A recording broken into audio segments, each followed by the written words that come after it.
रोज सकाळी घरात एकच धावपळ, घाईगडबड आणि कधीकधी आरडाओरडा असं चित्र असतं का? जर उत्तर हो असेल तर तुम्ही एकटे नाही आहात. पण काळजी करू नका. आज आपण अशा काही सोप्या युक्त्या पाहणार आहोत ज्या तुमच्या कुटुंबात एक शांत आणि आनंदी लय आणतील. चला तर मग थेट मुद्द्यालाच हात घालूया. नमस्कार मित्रांनो, पुन्हा एकदा तुमचं स्वागत आहे मराठी रंगमध्ये. हे बघा, हे चित्र खूप ओळखीचं वाटतंय ना? मुलांना शाळेसाठी तयार करण्याचा संघर्ष असो किंवा रात्री त्यांना झोपायला घालताना होणारी ओढाताण, या सगळ्यामुळे घरात एक प्रकारचा ताण निर्माण होतो. पण विश्वास ठेवा, ही कहाणी जवळपास प्रत्येक घराची आहे. आता रुटीन हा शब्द ऐकून लगेच घाबरू नका. आपण इथे काही लष्करी शिस्तीबद्दल बोलत नाहीये. रुटीन म्हणजे काय तर आपल्या कुटुंबाचं एक आवडतं गाणं समजा. कसं गाण्याला एक ताल असतो, एक लय असते जी आपल्याला शांत करते, तसंच रुटीन मुलांना एक प्रकारची सुरक्षितता देतं. पुढे काय होणार आहे हे माहीत असल्यामुळे मुलं जास्त शांत आणि आत्मविश्वासी राहतात. तर मग आज आपण काय काय बघणार आहोत? आपण आधी समस्येचं मूळ समजून घेऊ, म्हणजे ही रोजची ओढाताण का होते. मग त्यावर 3 एकदम सोपे उपाय पाहू. कधीतरी गोष्टी मनासारख्या घडल्या नाहीत तर काय करायचं हेही शिकू. आणि शेवटी एक झटपट रिसेट बटन कसं दाबायचं ते पण पाहू. तर सगळ्यात मोठी अडचण येते ती म्हणजे सत्तेची लढाई. जेव्हा मूल नाही म्हणतं किंवा आपलं ऐकत नाही तेव्हा आपल्याला वाटतं की ते मुद्दाम आपल्याला त्रास देत आहे. पण खरं तर हा विरोधाचा नाही तर सहकार्य कसं मिळवायचं हा प्रश्न असतो. जसं की चला आता बूट घाला म्हटल्यावर जो काही गोंधळ सुरू होतो तो टाळता येऊ शकतो. हे बघा, हे समजून घेणं खूप महत्त्वाचं आहे की मुलं जाणून बुजून आपल्याला विरोध करत नाहीत. एक तर त्यांचा मेंदू अजून विकासाच्या टप्प्यात असतो.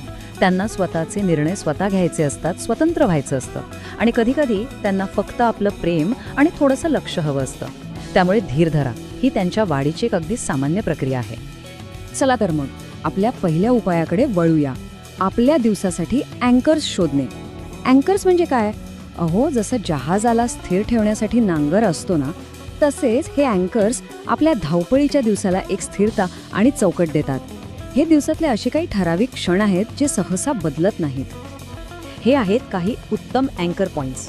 उदाहरणार्थ नाश्त्याची वेळ, दुपारच्या आणि रात्रीच्या जेवणाची वेळ आणि झोपण्याची वेळ. या गोष्टी ठरलेल्या वेळी झाल्या ना की बाकीचा दिवस आपोआप एका लयीत येतो. हे तुमच्या दिवसाचे मुख्य स्तंभ आहेत असं समजा. एकदा हे स्तंभ पक्के झाले की बाकीच्या गोष्टी त्यांच्या जागी बसवणं खूप सोपं होतं. आणि हा सगळ्यात महत्त्वाचा मुद्दा, हा नित्यक्रम मुलांवर लादायचा नाहीये, तो त्यांच्यासोबत मिळून बनवायचा आहे. त्यांना विचारा, नाश्त्यानंतर आपण काय करूया किंवा झोपण्यापूर्वी कोणती गोष्ट वाचायची. जेव्हा मुलांना असं वाटतं की हा नियम मी बनवला आहे तेव्हा ते तो पाळण्यासाठी जास्त उत्सुक असतात. आपला दुसरा उपाय तर अगदी जादूसारखा काम करतो. तो म्हणजे योजनेला दृश्य स्वरूप देणं. लहान मुलांचा मेंदू शब्दांपेक्षा चित्रांना जास्त लवकर आणि चांगला प्रतिसाद देतो. दात घास असं 10 वेळा सांगण्यापेक्षा टूथब्रशचं एक छानसं चित्र दाखवणं जास्त प्रभावी ठरतं. इथे फरक अगदी स्पष्ट दिसतोय. सतत सूचना देऊन देऊन पालक आणि मुलं दोघेही वैतागतात. या उलट एक दृश्य तक्ता किंवा चार्ट मुलाला स्वतंत्र बनवतो. त्याला स्वतःला कळतं की पुढे काय करायचं आहे. यामुळे तुम्ही रुटीनचे पोलीस बनण्यापासून वाचता आणि घरात शांतता टिकून राहते. अगदी लहान मुलांसाठी आपण असा एक सोपा आणि सुंदर चित्रचार्ट बनवू शकतो. प्रत्येक कामासाठी एक चित्र. मग मूल स्वतः चित्र पाहून पुढचं काम करू शकतं. आणि जेव्हा ते स्वतःहून एखादं काम पूर्ण करतं तेव्हा त्याला जो आनंद मिळतो तो खूप मोलाचा असतो. जी मुलं थोडी मोठी आहेत त्यांच्यासाठी हा करायचे आणि झाले असा चार्ट खूप प्रभावी ठरतो. जेव्हा ते स्वतःच्या हाताने एखादं काम करायचे यादीतून काढून झाले यादीत टाकतात तेव्हा त्यांना काम पूर्ण केल्याचा एक वेगळाच आनंद आणि समाधान मिळतं. हे त्यांच्यासाठी एका खेळासारखं होतं.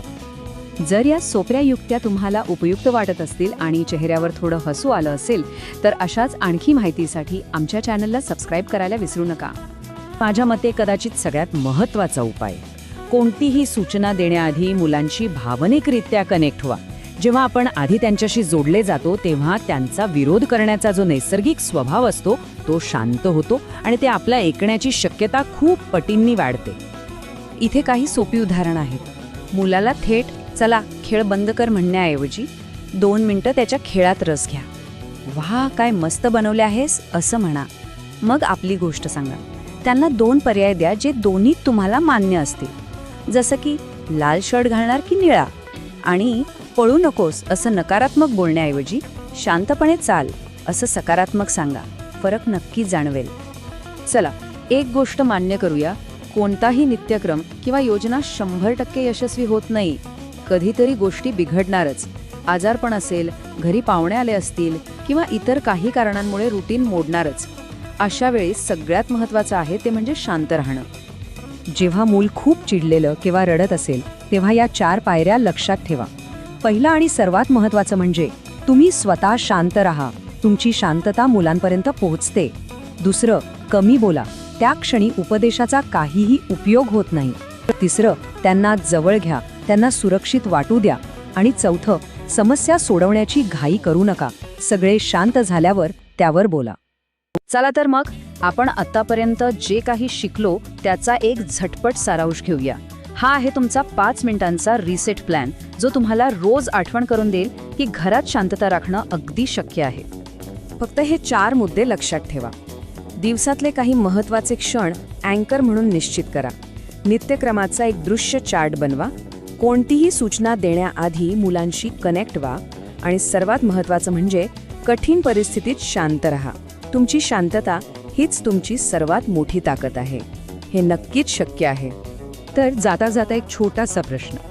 आज तुम्ही तुमच्या कुटुंबासाठी असा कोणता एक छोटासा अँकर किंवा नियम ठरवू शकता? कदाचित रात्रीचं जेवण एकत्र करण्याचा किंवा रोज रात्री झोपताना एक गोष्ट वाचण्याचा. लक्षात ठेवा, छोट्या अशा सुरुवातीतूनच मोठे आणि सकारात्मक बदल घडतात. आशा आहे की हे विवेचन तुम्हाला नक्कीच मदत करेल. जर तुम्हाला ही माहिती आवडली असेल तर कृपया लाईक करा.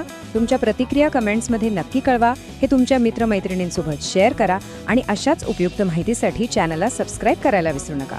आपला वेळ दिल्याबद्दल खूप खूप धन्यवाद. जय हिंद, जय महाराष्ट्र.